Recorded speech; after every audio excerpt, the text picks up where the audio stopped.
Thursday. Welcome to TMW Online, the Melanated Way. I'm Linda. That is Abby. We are covering all things, catching up on Before the 90 Days, Season 8, Episode 18. I was just telling Abby, and I need to tell the world just in case, so you guys have a record of this. So I was telling Abby that I got jacked for a hammer today. And I was like being a nice neighbor. My neighbor asked me if they could borrow a hammer. I said, sure, I think I have a hammer. I found the hammer. And this woman has not come back all day yet. So there's any funny business happening with a hammer and someone says, oh, that belongs to Linda, you'll know why. Look, go ahead. It's good to get ahead of it, right? I'm just saying, it's so weird. It's so weird. Who steals a hammer? And then, I was telling Abby the true crime in me is like, oh, and, my DNA is all over this hammer. And now I don't know what's going to be happening with this hammer. And it's going to be in a crime scene bag. And you know what I'm saying? Anyways. Overall thoughts of this episode? My overall thought is everyone doesn't need to be parents. Oh, whoa. Tell us how you really feel. My overall thoughts was there was a lot that happened, a lot of shocking moments for me, and I didn't think that they could shock me anymore. But it was like a lot of also filler, because it just, I felt like the episode went quickly, even though it was long, but it was just like filler. And some of my favorite moments are in this episode 16. Bravo. Yeah, there were definitely some things that got dragged out, but good TV. Listen, between the editors and the sound techs, you guys, there's so many nuances. If you just sit back and watch the show and don't get super distracted, you'll see they shade every single minute they can get, and I'm here for it. All right, so Sheena and Forest. Hey, Radella. Hey, girl. Hey. Sheena and Forest. What were your thoughts on their segment? I mean, I have some serious things that I want to say, or at least get your opinion on. But overall, this was it was somewhat adorable and endearing, but also just edging up to gross for me that we got so much detail. But I want to get all you guys' opinion on something, starting with Linda. Do you still believe in the concept of virginity? Is that a real thing for you? Yes. Okay. I think it's interesting that we've arrived in 2026 with people kind of still believing in virginity. I believe in a first experience, but the idea of gifting your virginity to someone, I think that's really interesting. That people are holding on to that concept. Interesting. Girl, I still believe in it, but we broke our cherry last episode when we were on an agreement flow for months, and then so I'm not surprised here we are. Yeah, I totally believe in it. I think that it's important. As you guys know, I'm a Christian. I've been very clear about all of that, but I also think it's very important to remember that there are soul ties, right? And that's what I believe. I'm not saying you can believe whatever you want to believe, but who you are intimate with really affects your soul. So, Atina, hey girl, hey. All right, so Forrest has no money. He's got no job. He knows that he's not going to be able to support Sheena. So they're going to go for a Filipino, or he's considering a Filipino visa instead. But here's the thing that pissed me off the top, you guys. And for me, I'm just this is it's so selfish, right? So yes, this segment was endearing, but also it was selfish because he said he's not ready to give up. He's not ready to get up and move to another country for this woman that he's professing his love for. However, not only have you been making her save her money so that she can come to the country that you have no job in, that you're super tied to your helicopter mama in, that you're not like a full-fledged self-reliant real man in. So she, who's a professional, should give up her whole life and move to your country when you ain't got shit. Like it just, because you're not ready to give up your life, but you expect her life up. And not only that, you've been screaming. You and your mom have been like making her feel like a terrible individual and calling her a liar, the scum of the earth, all this stuff. But meanwhile, you can't even, it wasn't even a thought in your mind that you would come to her, even though she's like, I will take care of you. That's incredibly frustrating. And then like if you remove all of the endearing parts of it, the fact that we know that they do actually have some real love for each other, and has nothing to do with, immigration or whatever, he's still a homosexual. That part. Like there's an epidemic of homosexuals moving from the United States into somebody else's country. Like they're reverse. And she's saying like, I'm going to be able to find a job for you. We didn't hear him say, I'm excited to find out what kind of work I could get in the Philippines. He's about to live off of her. 100%. 100%. And after this little segment, 100%, because he's starry-eyed. Aw, I thought that was Nia Long. I think he's talking about you, girl. Hey, Kennedy. Hey, Danny. That is so well, thank you. That is so weird. Like somebody else said that to me today, and I don't see it. I don't get it. But I'll take it. I'll take it. I see it, gorgeous girl. I see it. So they're on I don't know where they're coming from. They're coming back from somewhere, and Sheena says she's hangry bear, and I started laughing because this little bear endearment each other is like, it's cute for them. I couldn't do it. Because like in the real world, bear just means something totally different. So every time they say it, I'm like, wait, what's going on over there?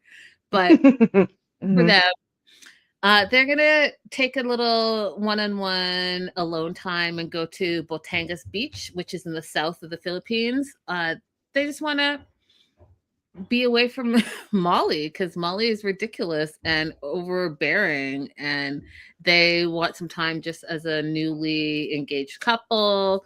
They want to consider living together. She wants to convince him to like come there and stay there. And it's the first time also that they're going to have sexy time. And what I loved about this, you guys, is that these two, I'm sorry, these two ding dongs. They're like they're like the 44-year-old versions, right? So they're like 40-year-old versions. But guess what? They planned it. So the flowers, the whole thing, the getaway, and they're having safe, sexy time, which is one of the first times we're seeing this with all these ridiculous people. We got one girl talking crazy about having a baby with a dude she's known for 2 weeks, and these fools. I was just like, okay, I appreciate that. I appreciate that you guys took time to plan. You guys want to be sick. You all don't know what you're doing. I don't believe that it was what it was, but I appreciate that you guys put that effort in. Forest is nervous on what to do and what not to do and how to do things, and so is she. And they're like, they really made it, a very traditional moment. She, put on a nightie. He like did what guys do, which is absolutely nothing. Just jump on the, and, try to be sexy time. And so they had their moment. The next day, and this is the part that you guys, I was just like, this is fantastic. The next day, the editors, the producers, the sound people,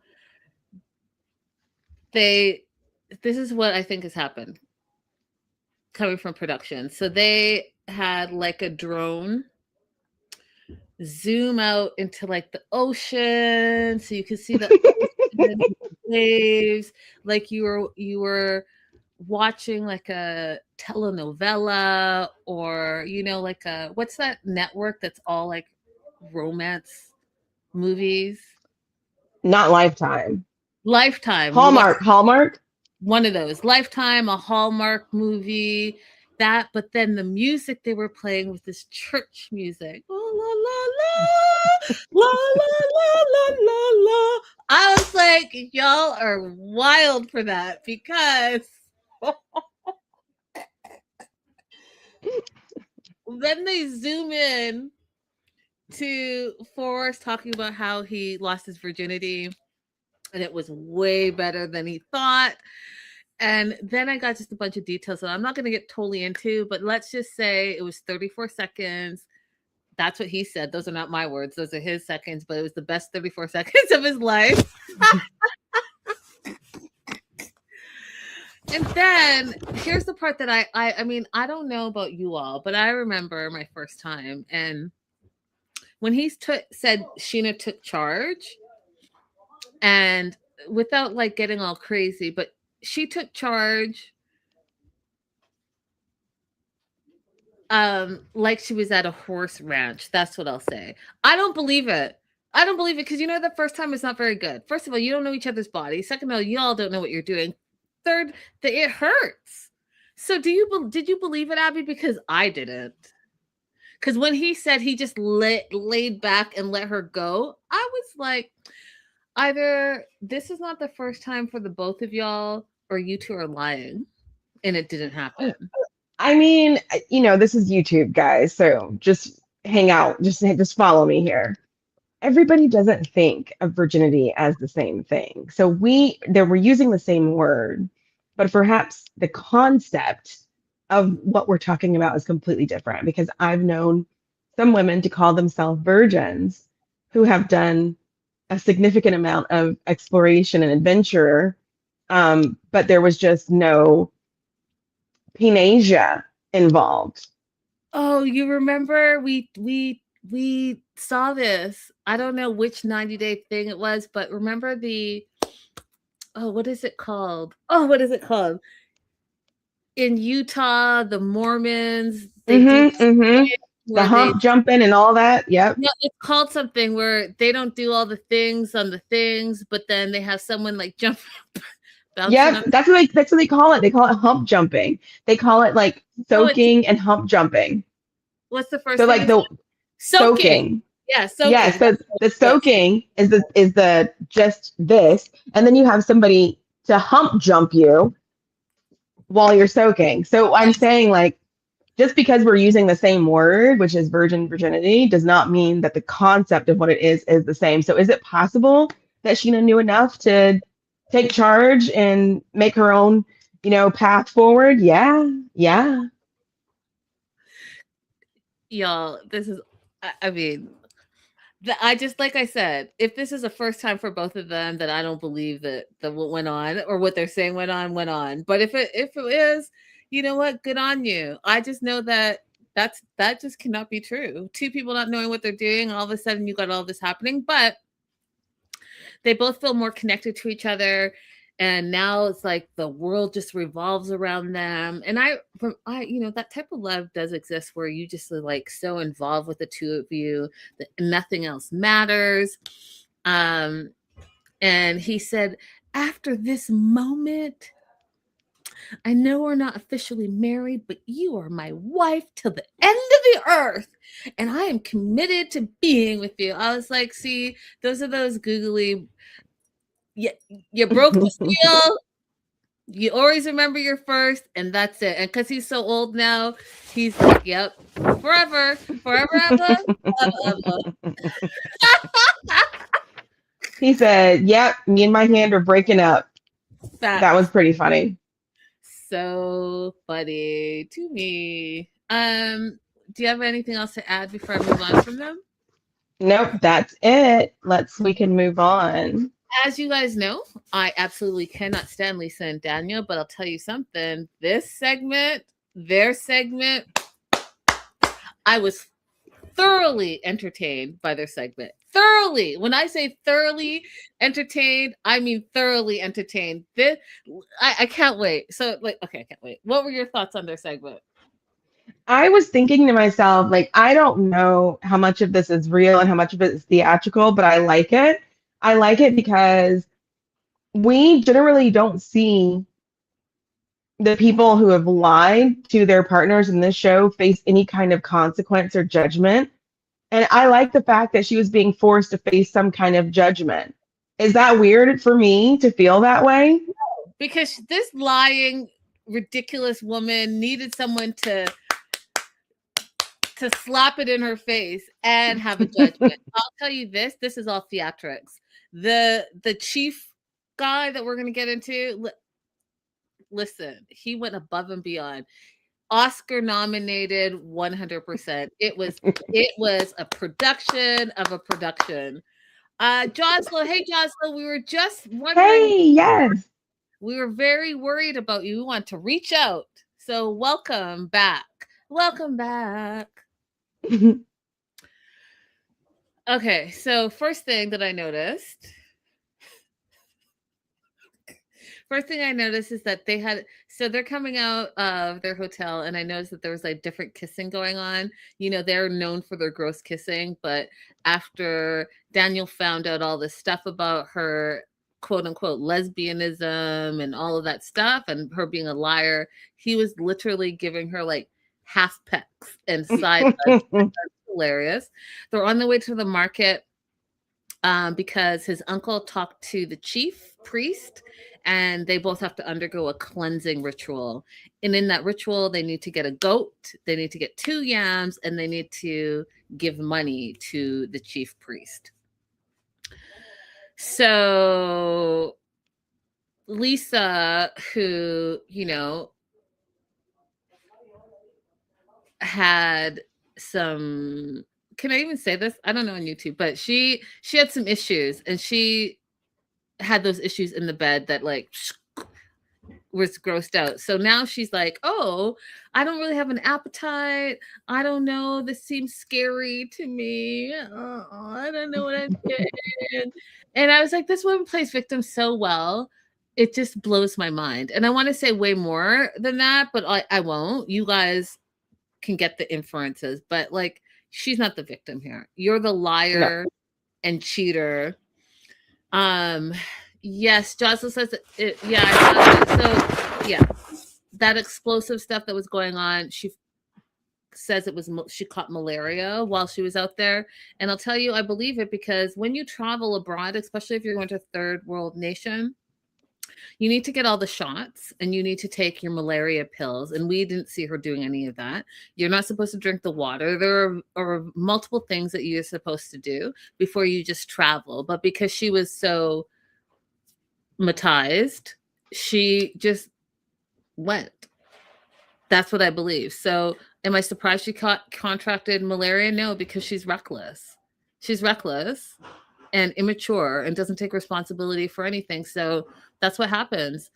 Just like Abby said earlier, there were consequences, and I'm happy you got consequences for your actions because maybe you'll learn something. Anyways, she doesn't care about anything and anything. All she wants to do is she's willing to do what it takes to be with Daniel, which rubbed me the wrong way, right? Because we're going to get into that shortly. So they go to the market. They need to give a female goat because the female goats give milk, and that milk is going to feed the tribe in that area. They have to get 2 yams. And when asked Daniel why 2 yams, this fool did not know. He's like, oh, the ancestors demanded it. And she's like, yeah, we don't know. And I so such an important moment, you guys, because so one of the things that Abby and I both love about 90 days, especially when they go the other way, or here B90, where you're in another country, for people that don't get to travel, this is your first opportunity to see what those nations are like. And this, again, so this is the second thing that pissed me off, is that if you're going to feed into a stereotype, then at least have the knowledge behind it. Do you know what I mean? Have a full-on stereotype. Roll with it. Like Chief rolled with it. He's like, if you're going to exploit me, then I'm gonna lean in. But for Daniel to not know, then why are you guys even getting the yams if you don't even know what it's for? But what he did know, he's like, oh, this is a big yam. It's like mine. And I was like, oh, see, basic, Mm-hmm. basic, Mm-hmm. Mm-hmm. basic B. By the So way, is that a yam to you, or would you call that a cassava? for us in Africa, it's a yam. In Canada, Okay. we call it a cassava. So it's I Okay. know it as both things. So they're getting the yam. First yam they look at, the guy's like it's 5.5, which means it's 5,500 naira, which is the currency in Nigeria, which is equivalent, they said, to about $3.58. And that's like, oh, that's too expensive. And then I was like, you know what? That's the one thing. When you go abroad and you get actual fruits and vegetables from the market, they feel like real prices. And then you come to the West and all the things that you buy, if you don't go to like a farmer's market or whatever, you just go to like a grocery store. And especially now where things are so expensive, it's just so relative to me. You know what I mean? Like, Mm-hmm. Mm-hmm. I know I was complaining about, it was like a quarter pound of strawberries because I like strawberries a lot. And it was $10. And I kept saying, Wow. $10, $10. Were you at a regular grocery store or Erewhon? I would never step foot there. $30 for a smoothie. You guys, I'll make my own smoothie. But $10 for strawberries. I bought 4 apples the other day, you guys, and it was like $6 for 4 apples. That's an apple a day. It's only 4 days. So then what am I supposed to do? Yeah. So you get this Yeah. huge yam for 358. Just put that in perspective. They're robbing us, you guys. They're robbing us. And they're talking about how, oh, because the farmers and the fertilizer and the tariffs, all this stuff. I don't care. I would like some fruits and vegetables, and I don't have to pay $10 for it, period. Anyways, Daniel thinks that he is doing some type of negotiating because in the markets, that's a normal thing to negotiate prices. And especially if you're a foreigner, they'll all of a sudden the prices are huge to them because they know they're ripping you off, but they don't care. They're going to try it. Mm-hmm. So Daniel says 2 for 10,000. And what I thought was funny in this moment is that Lisa was like, "Oh, you're spending my money like you have money coming out of your pockets." And I was like, "Oh yeah, I forgot. He's putting $0.0 into this relationship. She's funding the whole relationship. The whole relationship. What do you feel about that? How do you feel about when men? I hate men. Whatever the question is, That is not. I am gonna hate. I'm gonna. Okay, go ahead. What's the question? Do you think that it's okay for men, and this is for the live chat, the replay, all this stuff. Do you think it's okay for men who are down and under their luck to have, because this is not the Mhm. only couple that we see this in where the man is like having a hard time and they rely on a woman to fund their life. Do you think that that's okay? No. And he doesn't think it's okay either. He's in a patriarchal society. He doesn't think it's okay either. What he's okay with is being a user.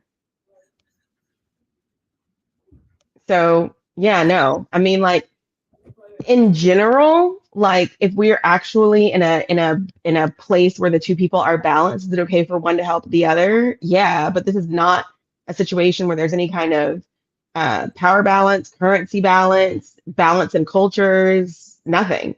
So no. I totally different topic though.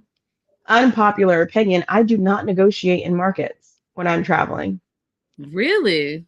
I do not. The price is the price. I'm not negotiating. If it's too expensive, if what they say to me is too high for me, then I'm just going to walk away. But if what they say to me is reasonable in terms of my ability and privilege, then I'm just going to pay it. I have a necklace that I got in India that they asked for $5 for. Is it worth $5? Absolutely not. But I wanted it. And I know what $5 can do for this person, and it's nothing for me. And I think that's great. I think that's great. And I think that I think that's great. As an So African in an African market, absolutely not. Absolutely not. Just because you know I live in the West and you think I'm rich, you think everything is Beverly Hills, and you're telling me this crazy price. Oh no. Oh no. What you're about to learn is that I'm like full-fledged African and we're about to have a conversation. So I yeah, appreciate no, foreigners who are like, hey, yeah, let me contribute to no. the economy. But what you're not about to do is you're not about to have one over. Yeah. And just so nobody calls me a liar, I did get 2 rings when I was in India that were kind of expensive. And I did have someone else negotiate the price for me, but that was not in a market. That was in like a very nice jewelry store. So Mm-hmm. just want to make sure I say that. Yeah. Okay, so they end up getting 2 for 10,000, which is like $5. Second thing they needed to get was a goat. And the guy's like, and this is perfect segue into what we're just talking about. He said 200,000 naira, which is roughly 130 US. And she's like, oh, is this goat going to be good enough to cleanse me? Because it was a little goat. And I was like, oh gosh. You've had so many lies. You live a lie. Your life is a lie. Everything that comes out of your mouth is a lie. Like, I don't even know. Maybe it won't be good enough. I mean, who knows? Right? So she's like, I'm not paying that. And then he's like, okay, 100, which is equivalent to $65 United States dollars. And here's what I thought was funny, because she had just berated Daniel earlier for not being a good negotiator, and he got all like huffy puffy. He's like, oh, we're not going to pay that. We're going to pay 70,000, which is 45.50 USD. And that was like ended up being the final cost for the goat. And guys, I just laughed because that was an example where the guy was like, I'm just going to throw out a crazy number and see if they go. And she tried to negotiate, and then him being an African, he's like, no, that's not. Yeah. You know what I was thinking? I was like, this is like the price that baby girl Lisa paid for 2 cows with Mm-hmm. Usman. So I'm Mm-hmm. like, I know that price is way too high. I don't know what I did to trigger balloons. I don't know, but sometimes I see thumbs up on you. Something I was like, okay, cool. Now, you guys, I just this is again a production thing. I can't believe that. Okay, so let me just say this. When we met the chief priest, so they're walking and the cameraman is making it all like rough and narrow. They're walking, it looks like they're in the slums, right? And I get what they're trying to do, the whole stereotype and all of this. And I felt some type of way about it. But what cracked me up is the chief priest, because the chief priest, when I say he played his role, he played his role. I didn't even set eyes on him yet. And when he was screaming, child of the white man. Yo, shout out to production on a separate note, because like as they're walking through this pathway, production is going like close-ups on him, putting his like paint on and getting his clothing on. I'm like, oh, they were excited about this. The production team was like, today is going to be a very good day. Abby, I died a lot. You look at how she hasn't even come in quite yet, but they zoomed in, and this child of I cried. I was like, this is the wildest stuff I've ever seen. And then he's still screaming. She's not quite in yet. And this is definitely like an African thing. Like, have some respect, take your shoes off, remove your shoe, your shoe. I had to pause. Abby, I had to pause because you guys, if you're not seeing if you're listening to this and you're not seeing the screen, let me just set the tone for you. It's looking like the slums in the side there, but Lisa is in traditional Nigerian wear, the headpiece, the whole thing, but she's got like these weird little flip-flops on. She's got a little straw basket. The music is playing. We've got the chief screaming, and I had to pause and watch it. It was incredible. It was incredible. So it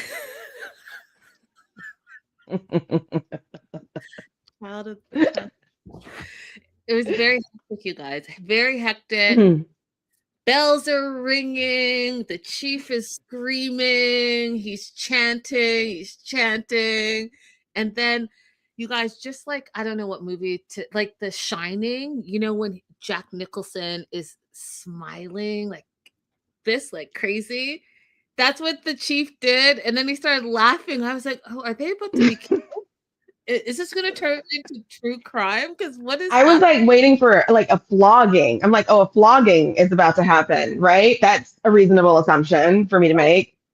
I was like, this is hilarious. So he started ringing the bell, and he kept saying incantations, and I was like, oh, what's happening here? She starts looking over and talking like below her breath to Daniel, and he screams, "You're not the one talking. Only the great oracle would be talking." Y'all, I I said the Great Oracle, like Matrix. I mean, yes. And so this is what I'm saying. There's so many layers. This is how you know this is like a production. This was Oscar worthy because come on. I mean, what even religion is this? Because they didn't even say. They haven't said yet. They just said he's part Christian and part who knows what. We don't know. Because it's all anyways, it's fantastic. It was fantastic. So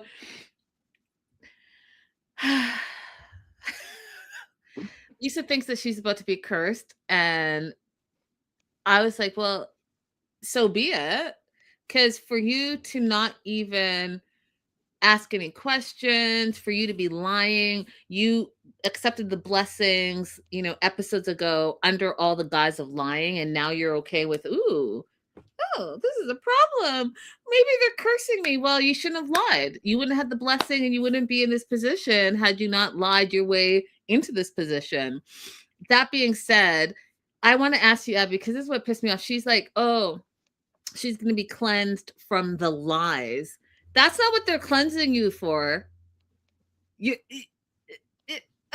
we're not doing all this, buying the goats and giving money and friggin' getting the yams for you to be cleansed from lying. Back to lying. You're like, you're not really being honest with yourself, which is what her problem is, you guys. She's such a flip-flopper, non-solid person that now she's gone back to her lies. Because I have to tell you, so I find it crazy that she's like, oh, I'm being cleansed from my lies. No, they're cleansing you from what they call your lesbianism. That's what they're cleansing. And the fact that the chief is like, well, what kind of cleansing do you need? You need, and then points to her. And this is what I fell out, you guys, again. You need a total cleansing, and he's pointing their head. You have offended the land. You are the one. And he's like pointing to her. I freaking fell out. I was like, he's like, you. Then asked what kind of cleansing. And then this is where they both lied. And Daniel says, oh, you know, my wife had an affair with her fellow woman. And the fellow woman thing is always going to be funny. The fellow woman thing is always going to be funny. But the other thing that is so ridiculous is like, oh, we're calling it an affair now. Is that what we're calling it? He doesn't know what to call it because he doesn't understand that it was a full on relationship for her. These are real, true, because he doesn't. Okay, this is what was really interesting about the language that he chose to use. Okay, because he doesn't see it as valid to have a relationship romantic between two women. He can't conceptualize it that way. So he doesn't have vocabulary to explain it that way. That's why he said affair. Okay. That's not a thing that exists for him. That's not a reality for him. So he's not going to call it a relationship. He's not going to really acknowledge that they were legal and true marriages. But how can you not recognize it's a relationship if you're calling it an affair? Because you can only have an affair on a relationship. But I don't think that he's thinking of it that way. I think that he's thinking of an affair as a detour from the heterosexual path you must walk. Whatever it was, they're both still lying. They're both still lying. And I was like, you all messed around, got a blessing from the uncle, and now you're in this situation where we don't even know what religion it is. And he is like taking liquor and blowing it out everywhere. He's screaming incantations, and you guys are still messing around and lying. That's on you. That's on you. Mm-hmm. Okay? That's on you. Because here's what happens. He's like, you brought the goat, you brought the yam. Where's the money?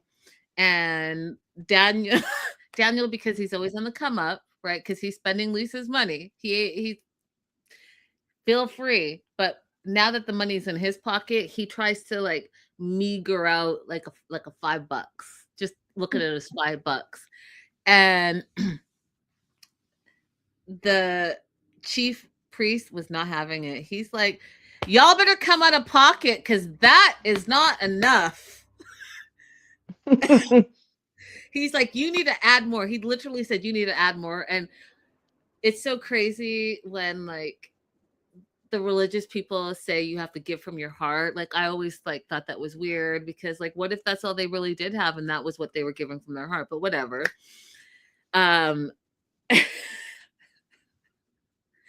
He does this whole blessing things and says, you've met your husband. It's going to be you two forever. No man, no woman is going to come in between you two. We've put you under, and that is a promise. Okay. He gives her these 2 bottles and he's like, kiss the bottles. I was like, are you sure? Are you sure, Lisa? Because we don't know what's going to happen, right? Like, we don't know if you're going to make it to the 90-day process. And you are tying yourself in this, no one knows what spirituality situation. You're tying yourself to this fool forever. That's what, and you're kissing him, and that's it. And I know that you are not, you had a 6-month online relationship detour. You got engaged on the first day to this guy that didn't know anything about you, but you've been a lesbian for 21 years. You don't think that you're going to return to your lesbianism and you're sealing this with some type of who knows what? You're doing that? I don't even care if it's just for TV, made for TV. You're going to do that? Okay, because here's what he says. Bring the goat in.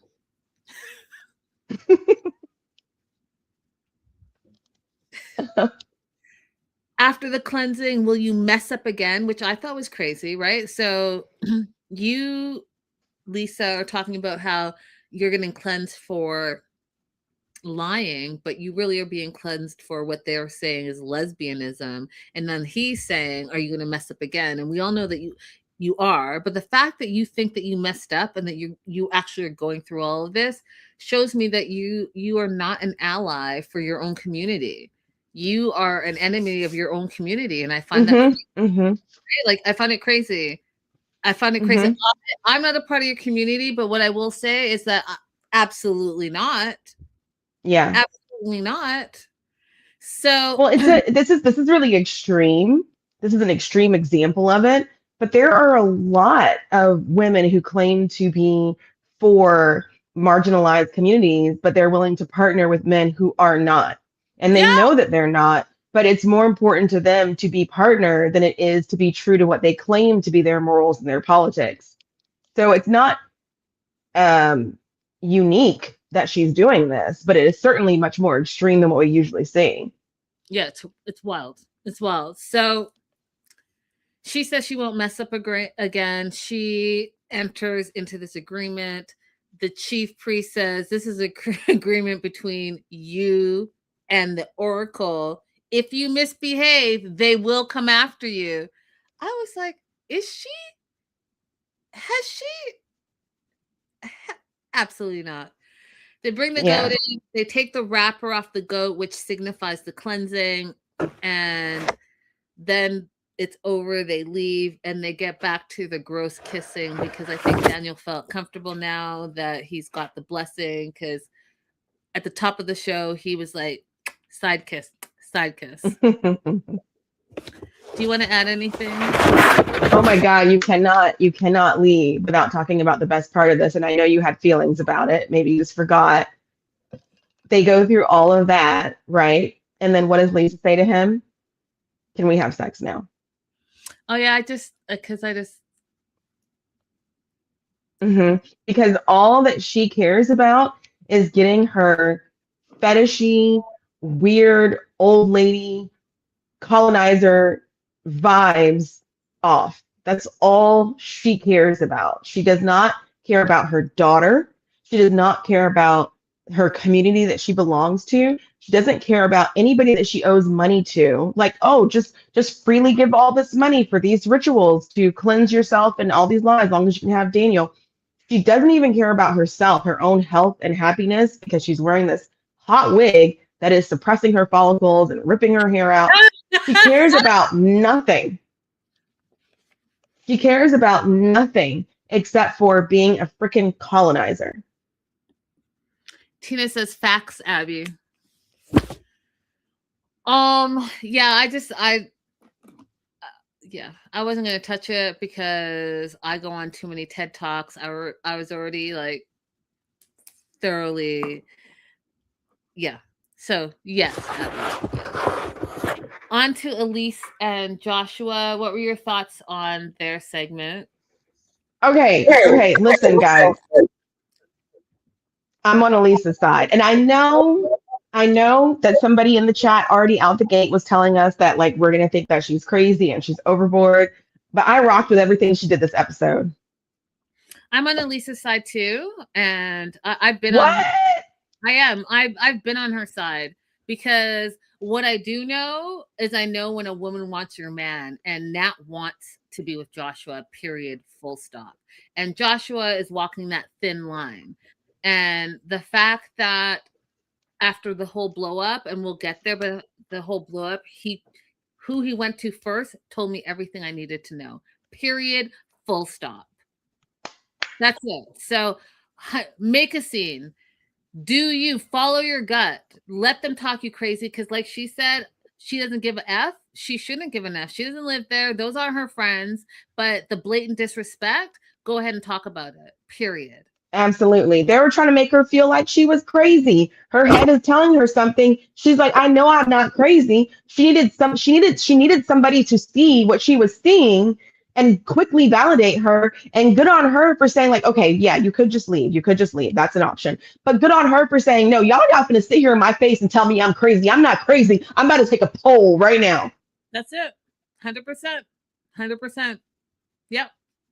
So Josh feels that Elise is attacking his integrity. He feels hurt by the things that she told him in the previous episode, and that meaning like you and Nat, that relationship is too weird. She's financially supporting you and all of that stuff.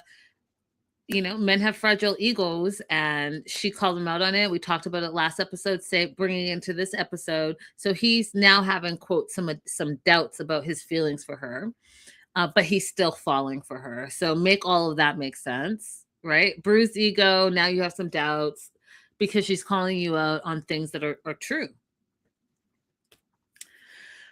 The flip side, Elise feels like she's the queen of self-sabotage, and since last night, their fight, things have been tense between them. And so they have this awkward moment. Then they decide to go for a walk outside. He communicates. So I give him this moment. He communicates his feelings where he's like, you basically made me feel emasculated and I need you to trust me and I'm willing to earn your trust, blah, blah, blah, that stuff. She's like, well, I don't trust you. And he's like, well, let me prove it to you. And then we found out something interesting because the last episode, I could have swore she said that she met her high school sweetheart at 19 and then they were together for some time. And then he passed away. But we find out at the age of 32, she's been engaged 3 times now, but has not been married, but has been engaged. So I guess there was some engagements after that first love that she talked about. But she's like, you know what? One of the things that I think is important, women, is she's like, I just don't want the words. I've heard these words before. I've heard, oh, let me prove it to you, la, la, la. She's like, no, I need actions. And yes, men lie. I don't know how many times I can tell you guys that. Their actions will tell you everything you need to know, and you need to pay attention to those actions because they can lie, and be experts in it, but their actions are going to actually show how they truly feel. Josh says that he's crazy about her. He doesn't want to feel like she thinks he's a useless man. And his words are he's hoping that her toxic takedown will end. And instead, they have a relationship of mutual respect. What did you think of those words, Abby?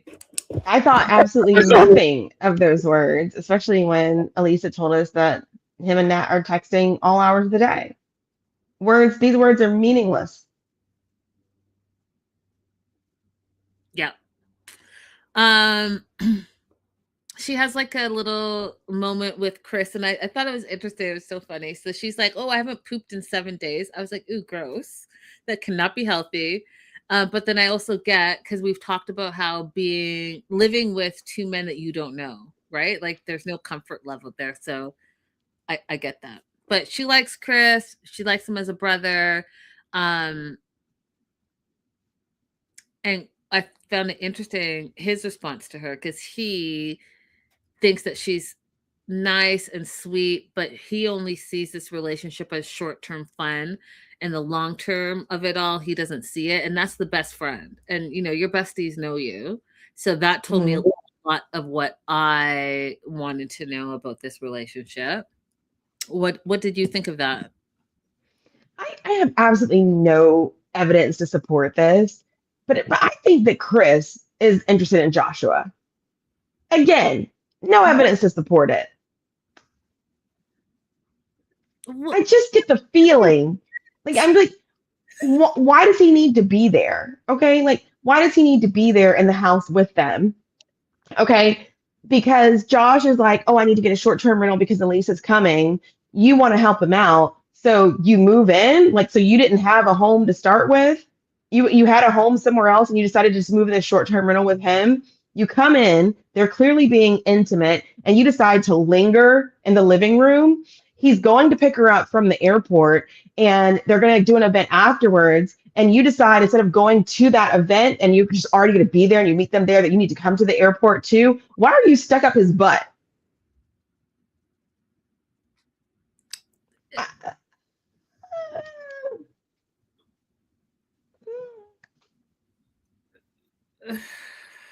Okay. Am I being rude? Men can be friends, okay? But men usually don't need to crowd around each other like this. I know, but think about when you were in uni, like that frat mentality is a real thing. I think they just haven't grown out of it. Hello? I went to a historically Black college and university, so I don't know about what this frat mentality is. I'm not familiar with that. Okay, well, I went to a Canadian university and we don't have sororities opportunities, but I will tell you that I know absolutely what this frat mentality is, and that's what this is. They have not grown out of the frat. Ooh, ooh, bros, we're gonna do everything together, bro. Hey, bro. Oh, let's have a beer, bro. Like, nah. I mean, that's what I see. But who knows? We both could be right. We both could be wrong. Who knows? But Elise is going on a boat ride on Josh's company's boat. And again, I'm still not super clear on what his job is. He says he sells boats. And she gets on the boat. They have champagne and wine and cheese and grapes and the whole thing. And she just comes out guns a-blazing with her questions again. She wants to know if he asked the boss for permission to take the boat. Yes, he did. And she's like, well, how's that possible? Because, you know, you owe $20K for the boat that you wrecked. So like, what's going on with that? And then he tells her that Nat and her friends came on the boat that day as potential clients and networking and all of that. And so he was hoping to pull in, you know, money from those people to buy boats. And when he took them out, he got a bit too close to the a bit too close to the shallow shores and clipped a rock. And she's like, okay, well, but first of all, I didn't know Nat was on this boat thing with you during the crash. And second, you said 20 grand, but now you're saying you only had to pay a couple grand. And he's like, yeah, because the damage wasn't as bad as he thought. And he sold a boat. So the commission from the boat that he sold went directly to paying for the damages. End of story for him. She then brings up Nat again and says that Nat has a financial hold on him, an emotional connection, and she doesn't like it. And so I know the online community is saying that she's jealous of Nat. I don't think that that's the case at all. I don't think that's the case at all. What do you think, Abby? I don't think that she's jealous of Nat. I think that she has a reasonable suspicion about the nature of their relationship. Agreed. Now, when you have a reasonable suspicion about the nature of the relationship, the question is, do you continue trying to force them to tell you the truth, or do you just walk away? Walk away. You walk away, period, full stop. Tina might agree with you on your beliefs about what they were holding hands, she said, through the airport parking lot when they picked up Elise. LOL. Okay. I didn't even see that. But adding that to my earlier rant, I'm glad somebody's willing to go there with me. You and Tina are on your own for right now. So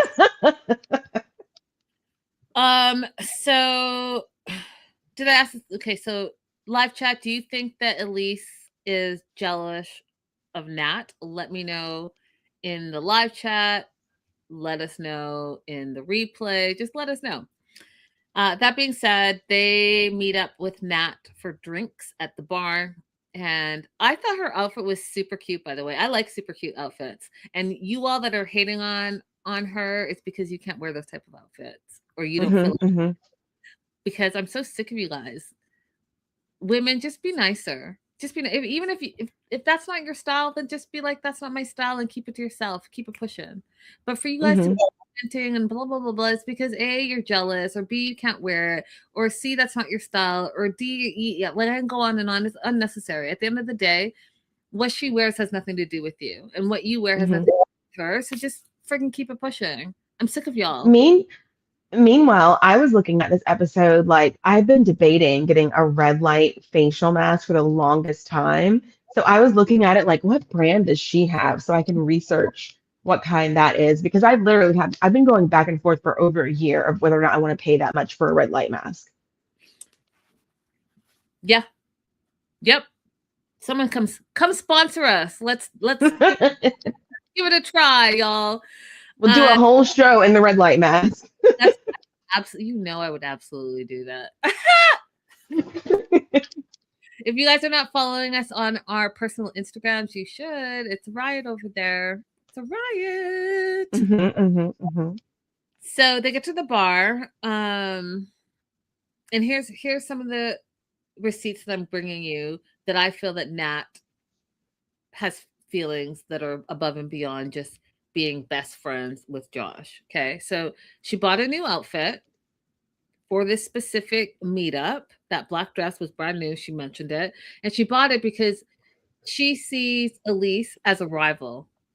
Absolutely. That's why she's like, oh, I have to look cute because I know that she's going to look cute. And because her attention is on Josh, she also wants to make sure that she stands out, even though Josh is with his woman. Period. That is how women work, especially when they're catty. Okay. Next, Elise says is like, oh, you know, I feel uncomfortable about your connection. And she's communicating her words and how she feels to the two of them. You guys are always on the phone all hours of the day. I just hear ping, ping, ping back and forth. You guys are also together all the time. You guys are emotionally tied. And then he's financially dependent on you. Now, women, okay? What guy friend that do you have that you're willing to bring them into your home, be emotionally dependent on them, because that's what she said. You are financially responsible for them. So he has to pay no bills as long as he comes home to you at night. You're messaging back and forth all day. Like, where's your man? Because I'll tell you, you think that guy's your man. You guys may or may not have gotten jiggy with it, but you have feelings for that guy, period. And you can't tell me anything different. That's it. She wants to be with him. Y'all can tell me no, but I know how women work, and she's just waiting out her time. So meanwhile, while she's saying, oh, she's toxic and she's this, she's that, and blah, blah, blah, all that stuff that she's saying to Joshua, it's her trying to create doubts in her jealous mode for the man that she actually wants to be with, because all the questions that Elise was asking her were valid questions, but instead she got all offended. Well, you got offended because you want to be with that guy, period. So with all the gaslighting that the two of them were doing, because I also noticed that Josh's silence spoke volumes to me. There was no clarifying, there was no denouncing, no, that's not true, no, that's not true, silence, because he knows that Nat, that's his bank. There was no, oh, here's my plan going forward. That's his bag. That's his bank. That's his bag. He's not messing up that, because why should he? And when this part that was so important, she's like, when Elise said, well, why am I here? Am I just the sexual component? Because you guys are already emotionally tied? Absolutely, because guys do that. Listen, he sees Elise as this beautiful sexual being that he wants, you know, to hold on to, right? He wants that by his side. But Nat is his emotional, financial, all the things that he's not doing for himself, but he's not attracted to her the same way as she's attracted to him. So getting best of both worlds. So Elise is so mad that she gets up and yells the question to the whole bar about whether it's normal for a man and a woman to live together and all the things I just said when he has a woman. And all the women agreed with Elise. What are you adding? Surprisingly, you guys, Linda has not talked about the one thing that I thought she was absolutely going to bring up, which is the fact that after they got off the yacht, that Elisa did not want to take a bath and said, let's just be dirty together.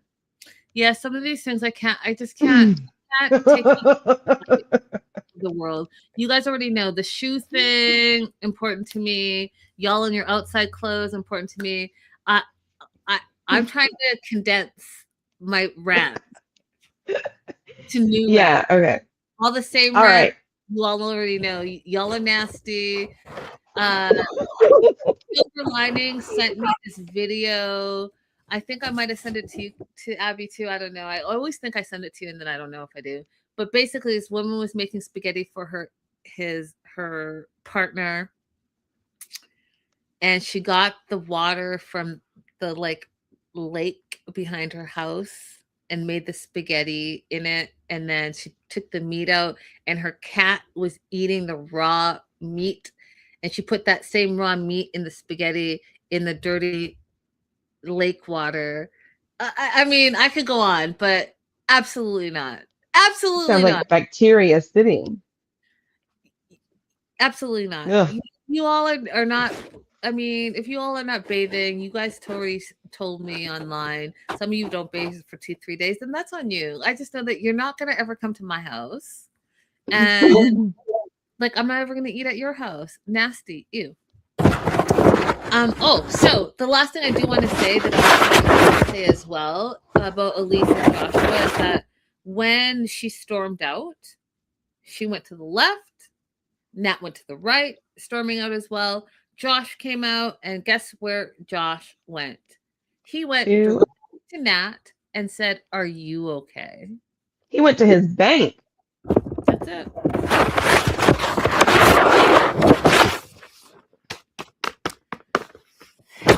That is it. All right, moving on to Aviva and Stig. This whole thing is I think I'm living in the twilight. I know I'm living in twilight times, but this was Twilight Zone to me. I was shocked, y'all. This whole segment shocked me. I normally know what's coming. Didn't see any of this coming at all. Did you, Abby? Well, I did see some of the previews, so I knew some of it was coming. But there was something that there was an explanation that was provided about the whole baby situation that I didn't see coming, and now I understand what was going on. Yeah, I don't know. I no. Okay, so she's taking a pregnancy test. It's in Spanish, she says. And one of the things I wanted to let you guys know is that, Belize, their first official language is English. So don't let them, again, production wise, yes, there are multiple languages. Spanish is one of them, but their official language is English. So there's somewhere on that box that there was English writing. And the way she was looking at the box and trying to read it, that there was English in there, but they were just trying to produce it up.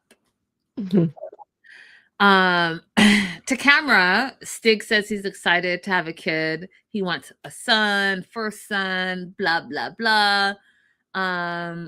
But then to camera again, away from her, he's like,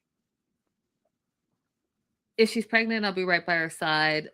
But if she's not, I'll be relieved. That is the first true thing that you've said this whole season. Period. She wants to find out if she's pregnant now before she goes back to Arizona. And she says she feels pregnant, so she's going to take this test. She takes the test. I was surprised that she allowed the cameras to stay in there while she was peeing. Now, either that or she had a self camera, but whatever, you allowed that? Really? That was the first. I mean, she got naked on the very first day they got together in front of the camera, so.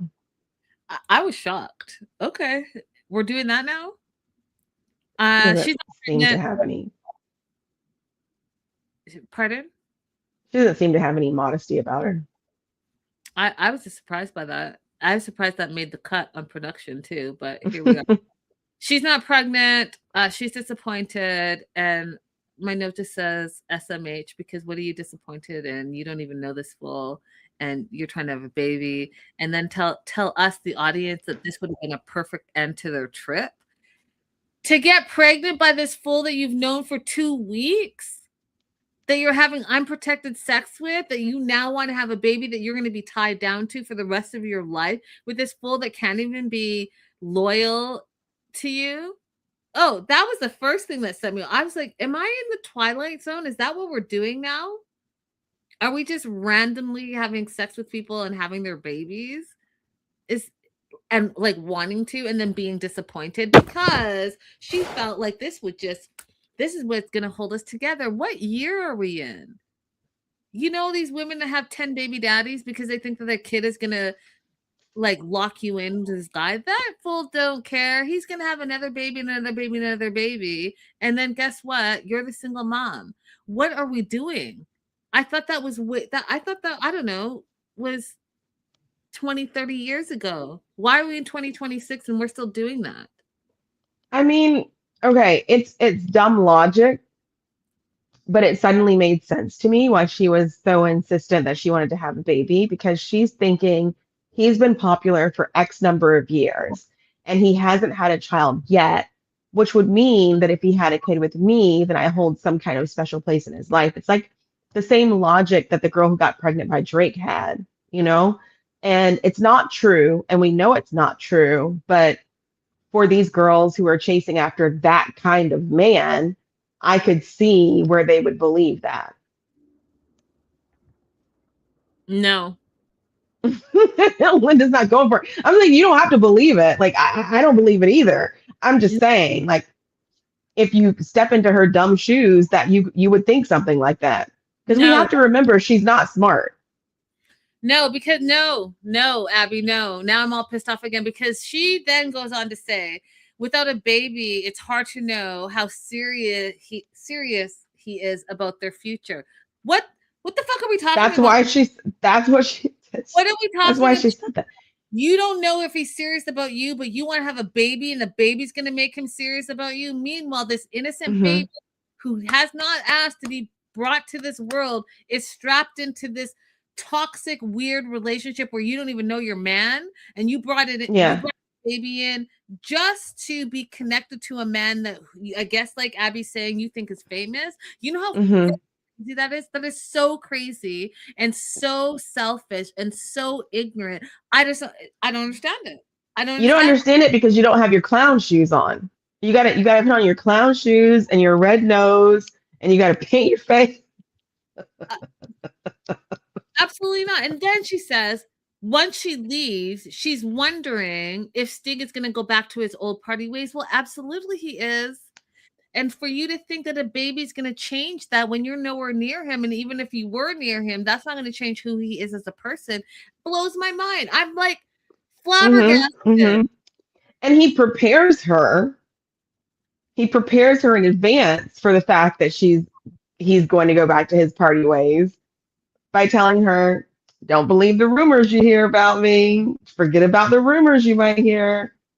Like he's already priming her for his shenanigans. Yes. Yep. But he also said something like, okay, a moment of seriousness. Stig says, I would like to have a son, but I would not like to have a daughter because I feel like the sins of the father would fall on my daughter. The things that he's done to women would happen to his daughter, that he would see her suffer. So he's fine with having a predator, but he doesn't want to have the prey because he doesn't say like I want to parent differently. I want my son to be different than me. He simply doesn't want to have a daughter because he doesn't want to have the one that's harmed. But he's okay with having a child who does the harming. Mm-hmm. Yep. I know you're absolutely right.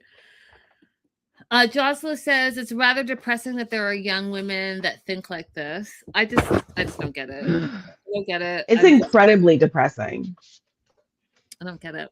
And then there's one. However, Joslo, take heart, because the birth rate, at least in the United States, is decreasing, and the number of teen pregnancies is also decreasing, which is great because teen pregnancies are usually caused by older men. It's not usually men who are their same age. So Aviva is an outlier on the general trend of what we're seeing happen.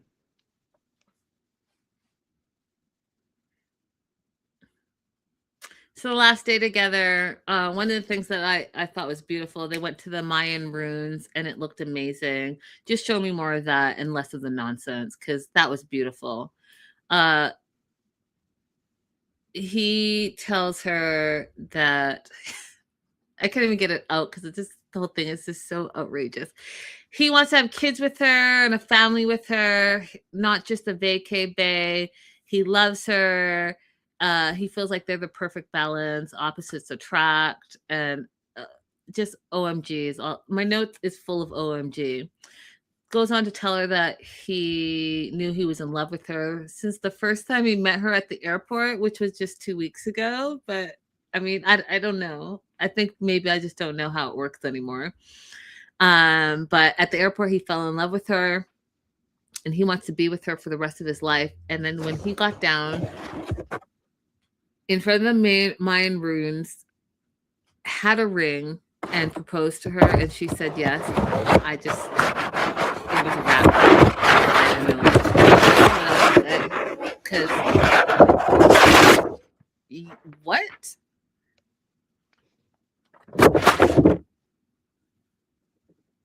Are you adding anything? Because I'm not saying anything else about these two at all. No. I got no further notes on them. I mean, they're just two big dummies in a pod. But we will have a lot to say about them coming up. So stay tuned. We know more happened, and we'll have more to say about it when we get to it too. Yes. But for now, absolutely not. Emma, you know what? You wasted a perfectly good trip to Morocco. I feel shame for you. I feel shame for you because there are plenty of people in the world that never get the opportunity to travel, and you had the opportunity to travel, and it wasn't even on your own dime, and you wasted it on two men that didn't even want to be with you.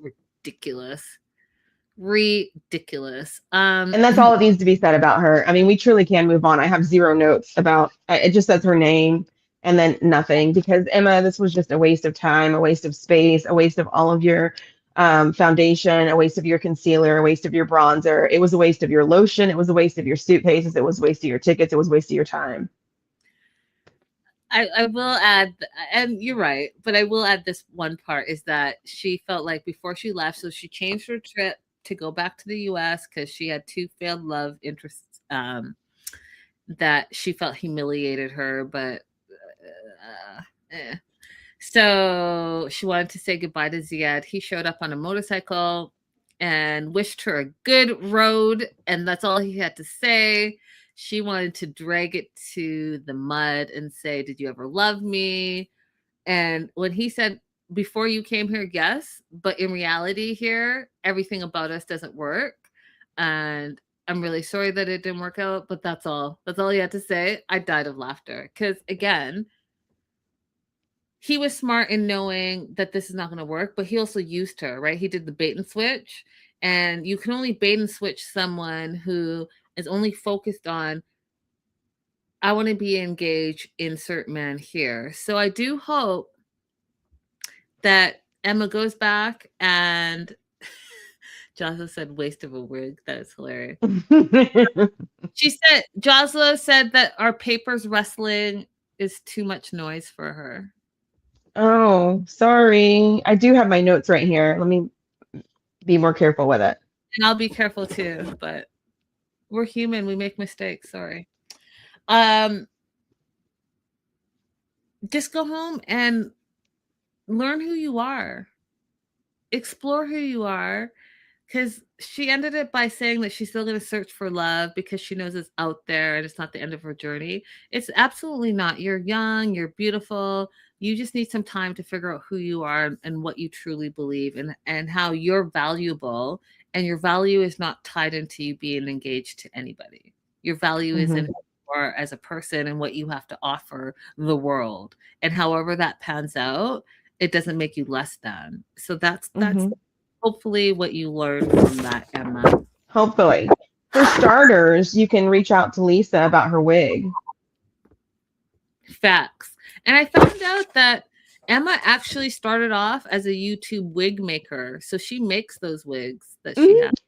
Yeah. I heard her say that on her, I joined one of her lives on TikTok one day where she was explaining how she got into wigs, and the title of it says why she wears wigs, but I never heard her get around to why. I just heard her talk about like how she has fun making wigs. Yeah. Good on her. Make that money, girl. Make it happen. Big business.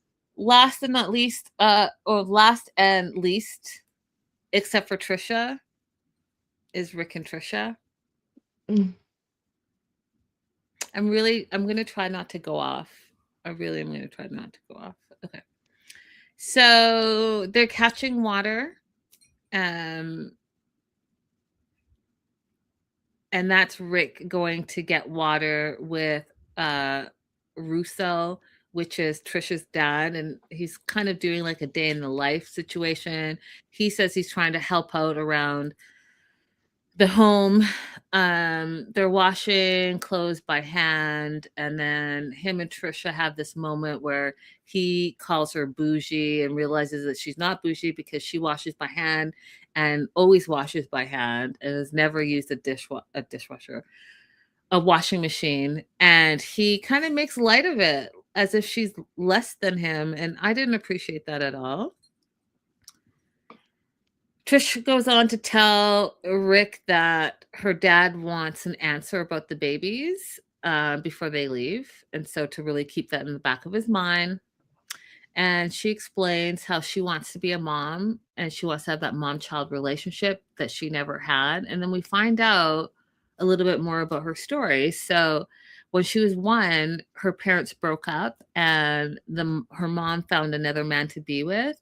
And in their culture, if the woman leaves the child, she can't touch or see the child again unless she buys an animal and makes a sacrifice and puts the blood on the nose of the child. And because the new man didn't accept her having a baby, the mom didn't do that and never came back.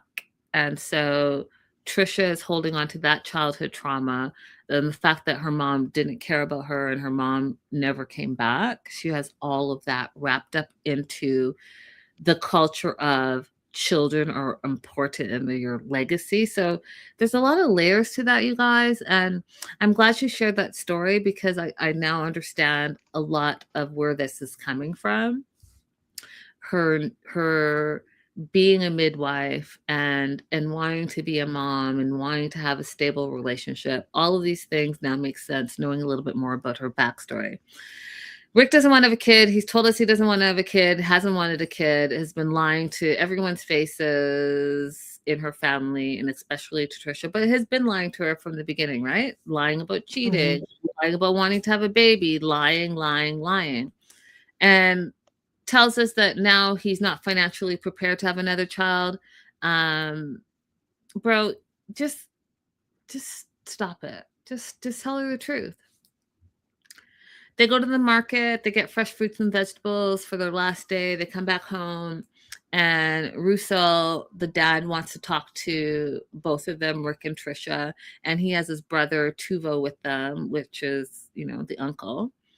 And one thing I noticed, Abby, the kindness in their faces. They sat down, they brought drinks, and there was just kindness in Russo and Tuvo's faces. I can't explain it. You guys go and watch that. You could just see that they were just kind, full of love, welcoming.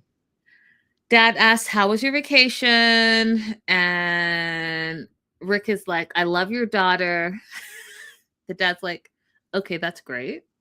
You already said that. You've been saying that, exactly. But you're going to leave soon. What about the kids?" And then Rick's like, "Well, I want to respect your demand for a decision," which I thought was super disrespectful to say. Mm-hmm. But Rick goes on to say he's not prepared to give a decision. And then goes back to say, "I love Trisha very much." And that's when all hell breaks loose. He's like, "We understand that.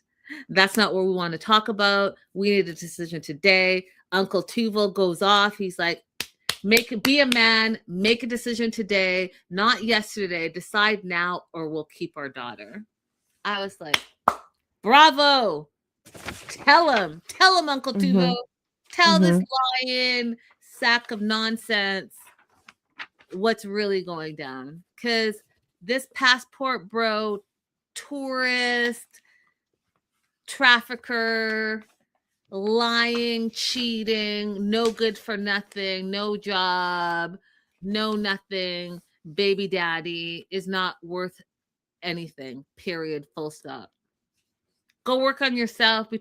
Besides going from country to country using women for their bodies. How about that? How about you bring Mm-hmm. something to the table instead of using the women at that table? How about that? Mm-hmm. What do you want to add? Because that's all I have for them, period. Linda, you said that you saw like kindness in her father Russo and her uncle Tuo's faces, but something is wrong in this situation that nobody is talking about. She has half siblings and step siblings, but we haven't seen a mother figure. We know that her mother is out of the picture because of the situation, but where's the mother of the half siblings? Where's the mother of the step siblings? We saw an aunt.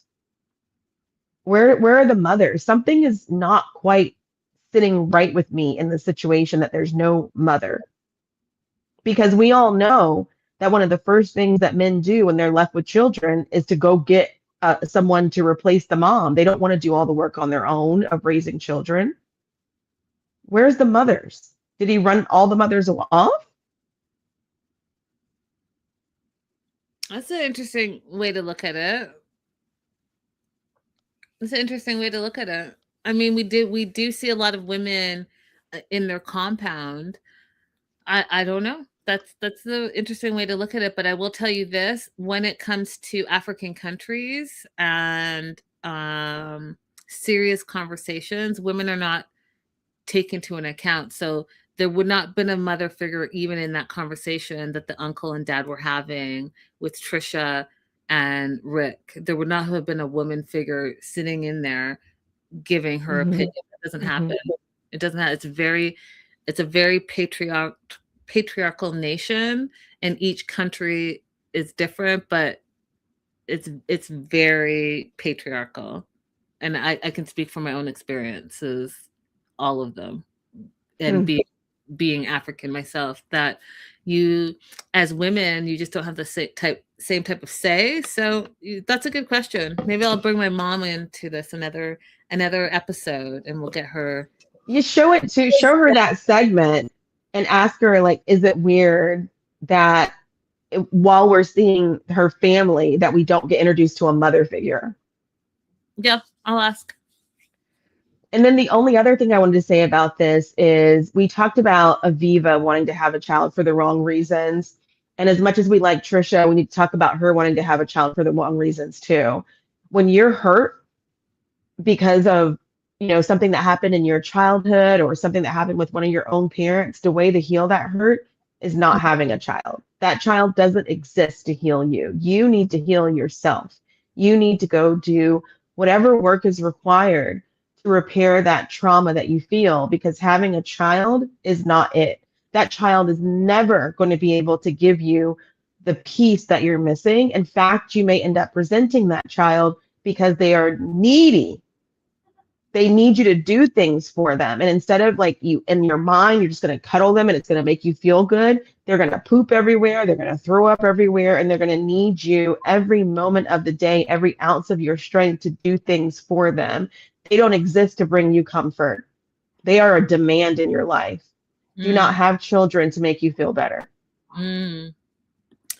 Joslo says, I think I saw a mother and aunt when they first went into their father's village, and the sisters and the brothers and the whole big group. And then the grandmother was very close too. Okay. So I just missed it. Okay. Oh, Lord. Cherokee is bringing some tea. Cherokee says, I don't know if y'all saw, but Lisa's sister came out and said she's a fraud, that none of her family speaks to her. She uses the family for money, and her southern accent she puts on is all fake. Oh, Lord. You know what? I believe that because that interview that we saw her do, and then like Faith, her daughter, saying that she encouraged her to go on the show because she wants her to be able to see her own behavior, perhaps, and see. So I believe this, and she's already told us that she borrows money from people. She moves around a lot, which to me is a sign of like you're frauding. You're doing something where you can't have a stable life. I believe that, Charity. That wasn't Charity. Who was that said that? Cherokee. Cherokee. I Yeah. believe you, Cherokee. I believe it too. I believe it too. Okay, guys, that's all we have. Don't forget to like and subscribe. We will be back tomorrow because we have to catch up, and we're almost there. We're almost there. We're almost caught up. So we will see you tomorrow. Bye. Bye.